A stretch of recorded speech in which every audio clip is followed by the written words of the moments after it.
সৃষ্টিকর্তা তিনি জানেন কিভাবে দোয়া করলে আপনার সব দিক পূরণ হবে, সেভাবে তিনি শিক্ষা দিয়েছেন। এই আয়াতের এই দোয়া মুখস্থ করে নেবেন। আল্লাহর এই জমিনে আল্লাহ তাআলা আমাদেরকে অনেক সম্পদ দিয়েছেন, টাকা পয়সা, জমি জমা, ব্যবসা বাণিজ্য, ব্যাংক ব্যালেন্স, আমাদের যত অ্যাসেট রয়েছে, যত সম্পদ রয়েছে, এই সবগুলোর মধ্যে দামি সম্পদ, দামি অ্যাসেট এবং মূল্যবান নেয়ামত যেটি, যে নেয়ামতের আর কোনো তুলনা হয় না, সেটা হলো সন্তান।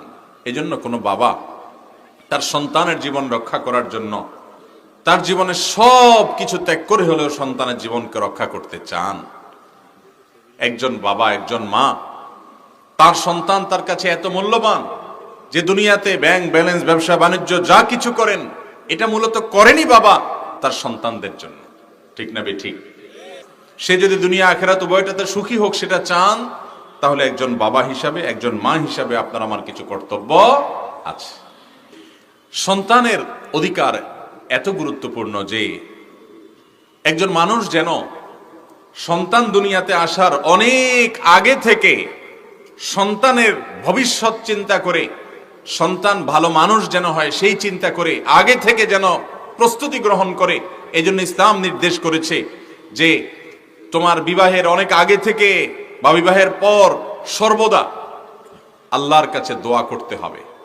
সূরা ফুরকানের আয়াত নম্বর ৭৪ আল্লাহ তাআলা দোয়া শিক্ষা দিয়েছেন, রব্বানা হাব লানা মিন আজওয়াজিনা ওয়া যুররিয়াতিনা কুররাতা আয়ুন ওয়াজআলনা লিল মুত্তাকিনা ইমামা। হে আমার রব, হে আমাদের পালনকর্তা মালিক, আপনি আমাদেরকে এমন সন্তান, এমন পরিবার দান করুন যাদেরকে দেখলে আমাদের নয়ন জুড়িয়ে যাবে, যে সন্তানকে দেখলে আমাদের চোখ শীতল হয়ে যাবে, যে সন্তানকে দেখলে আমাদের ভালো লাগবে। এরকম সন্তান, এরকম পরিবার আপনি আমাদেরকে দেন। এরকম জীবন সঙ্গী, এরকম জীবন সঙ্গিনী দান করেন যাকে দেখলে আমার নয়ন জুড়াবে, চোখ শীতল হয়ে যাবে। অর্থাৎ সব দিক থেকে যখন একটা মানুষ পারফেক্ট হয়, সব দিক থেকে যখন ত্রুটিমুক্ত হয়, তখনই কিন্তু তাকে দেখলে চোখ জোড়ায়। একজনকে আল্লাহ সন্তান দিয়েছেন, সন্তান দেখতে অনেক সুন্দর কিন্তু ভেতরে অনেক রোগ বালাই। বাবা মা সে সন্তান দেখলে তার অন্তর কখনো ভরে না, দুঃখ লাগে যে এত সুন্দর ছেলেটা কিন্তু অনেক বড় বড় রোগ তার শরীরে আছে। ঠিক না ঠিক? একইভাবে একজন সন্তান দেখতে শুনতে অনেক ভালো, তার শরীরে কোনো রোগ বালাইও নাই, কিন্তু সে মানুষটা ভালো না। এই সন্তানকে দেখেও কখনো মা বাবার চোখ জুড়ায় না, অন্তর জুড়ায় না। এই জন্য আল্লাহ তাআলা এমন এক দোয়া শিক্ষা দিয়েছেন, এই দোয়ার মাধ্যমে আপনি আপনার সন্তান, আপনি আপনার স্ত্রী, স্বামী, পরিবার, গোটা পরিবারটা আল্লাহর কাছে এমন ভাবে চেয়ে নিলেন যে সব দিক থেকে 16 কলায় পরিপূর্ণ হবে। একজন তার এমন এক স্ত্রী পেয়েছেন যিনি দেখতে অনেক সুন্দরী, অপরূপা, অনন্যা দেখতে, কিন্তু তার চারিত্রিক ত্রুটি আছে। কোন স্বামীর কাছে সেই স্ত্রী নয়ন জোড়ানোর মতো, অন্তর শীতল করার মতো স্ত্রী হতে পারেন না। এই জন্য আল্লাহ তাআলার শব্দ, সৃষ্টিকর্তা তিনি জানেন কিভাবে দোয়া করলে আপনার সব দিক পূরণ হবে, সেভাবে তিনি শিক্ষা দিয়েছেন।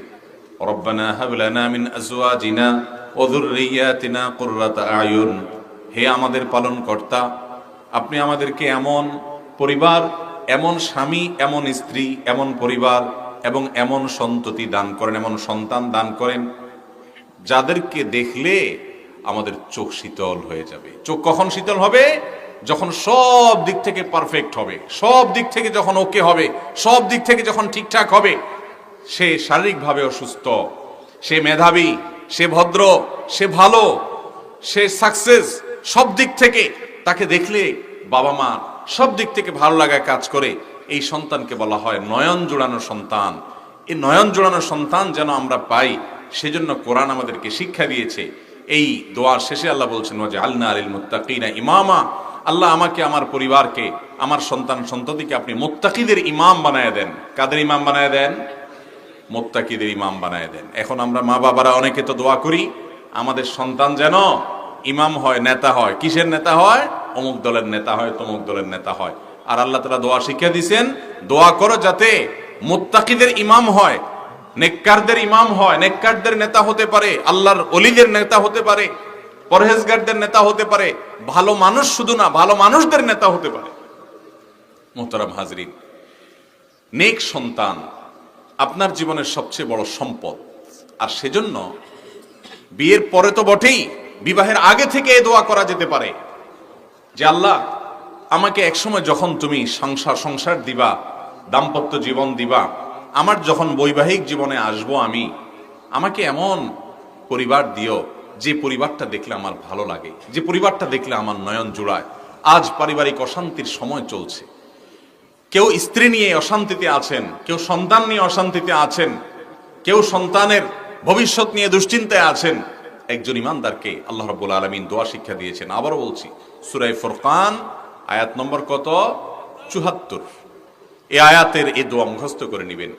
এই দোয়া প্রমাণ করছে যে ইসলাম চায় একজন মানুষ, একজন বাবা, একজন মা তার সন্তানকে যেন মানুষের মতো মানুষ হিসাবে গড়ে তুলতে পারেন। তার প্রতি যে দায়িত্ব আছে যে সন্তান যেন ভালো মানুষ হয়, সেজন্য আগে থেকে আল্লাহর কাছে কি করতে হবে? দোয়া করতে হবে।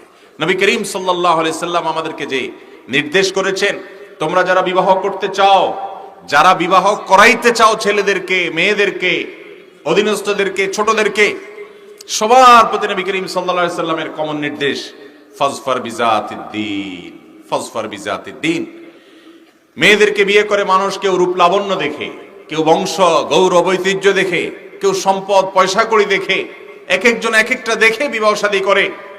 তুমি বিবাহ করবে মেয়ের দিনদারি দেখে, ছেলের দিনদারি দেখে, পাত্রের দিনদারি দেখে, পাত্রীর দিনদারি দেখে, সে কতটা মুত্তাকি, সে কতটা পরহেজগার, সে তার সৃষ্টিকর্তাকে চিনে কিনা, সৃষ্টিকর্তার গোলামি করে কিনা, সৃষ্টিকর্তার দাসত্বের স্বীকার করে কিনা, সৃষ্টিকর্তার তাকওয়া তার মধ্যে আছে কিনা, আল্লাহর সাথে পরিচয় তার আছে কিনা। যে তার মালিককে চিনে না, যে তার সৃষ্টিকর্তাকে চিনে না, যে তার রবকে চিনে না, পালনকর্তাকে চিনে না, পালনকর্তার কৃতজ্ঞতা আদায় করে না, সে তো নিমক হারাম। এই নিমক হারাম যত ভালো মানুষ হোক না কেন, সে কখনো প্রকৃত অর্থে বাহ্যিকভাবে যত ভালো হোক না কেন, চূড়ান্ত এবং আসল ভালো মানুষ সে হতে পারে। আর যে আল্লাহর কৃতজ্ঞতা আদায় করবে, মালিকের কৃতজ্ঞতা আদায় করবে, তার সৃষ্টিকর্তাকে সে চিনবে, এই লোক, এই ছেলে, এই মেয়ে, সে যদি সত্যি আল্লাহকে চিনে থাকে, আল্লাহর আযাবের ভয় তার থাকে, আল্লাহর নেয়ামতের প্রতি আগ্রহ, পুরস্কারের প্রতি, ওয়াদার প্রতি বিশ্বাস তার যদি থাকে, এই ছেলে, এই মেয়ে যে আল্লাহকে রব হিসাবে স্বীকার করেছে, যে আল্লাহর নির্দেশকে মাথা পেতে নিয়েছে, সে কখনো বেয়াদব হতে পারে না, সে কখনো অকৃতজ্ঞ হতে পারে না, সে কখনো বেঈমান হতে পারে না, সে কখনো মা বাবার প্রতি অবাধ্য হতে পারে না, সে কখনো নাফরমান হতে পারে না। যদি হয়ে যায়, তার মন আবার গলে যাবে, দুর্বল হয়ে যাবে, ভয় পাবে, আল্লাহর ভয়ে সে আবার শোধরানোর চেষ্টা করবে, কারণ সে মুত্তাকি, তার ভিতরে কি আছে? তাকওয়া আছে। এজন্য সবচেয়ে গুরুত্বপূর্ণ বিষয় হলো যে দিনদারি দেখে জীবন সঙ্গী নির্বাচন করা।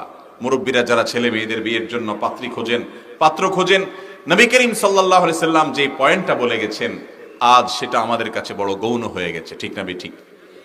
এখন পাত্র পাত্রীর অনেক বিষয় আমরা দেখি, কিন্তু আসলটা দেখি না। অনেক মুরব্বীরা আছে, বিয়ে করাতে গেলে জিজ্ঞেস করেন যে কোরআন শরীফ পড়তে পারে কিনা, খতম দিছে কিনা, নামাজ পড়ে কিনা, বাস এই দু চারটা জিনিস জিজ্ঞেস করে এগুলার ইতিবাচক উত্তর পেলে মনে করেন দিনদারি হয়ে গেছে। না, এটা দিনদারি না বাবা। দিনদারি কোনটা? দিনদারি হলো এই মেয়ে কোরআন বুঝে কিনা, এই ছেলে কোরআন বুঝে কিনা। বলো তো দেখি, আল্লাহ তাআলা কোরআন নামাজ সম্পর্কে কি বলেছেন? এতটুকু যদি তুমি না জানো, তুমি কিসের মুসলমান, সে কিসের দিনদার? তুমি ছেলে মানুষ, উপার্জন করতে হবে, বলো দেখি কোরআনে আল্লাহ হারাম সম্পর্কে, হারাম বক্ষণ করার সম্পর্কে কি বলেছেন, হালাল বক্ষণ করার সম্পর্কে কি বলেছেন জানে কিনা? এরকম ছেলে এখন সোনার হরিণ হয়ে গেছে, এরকম মেয়ে এখন সোনার হরিণ হয়ে গেছে।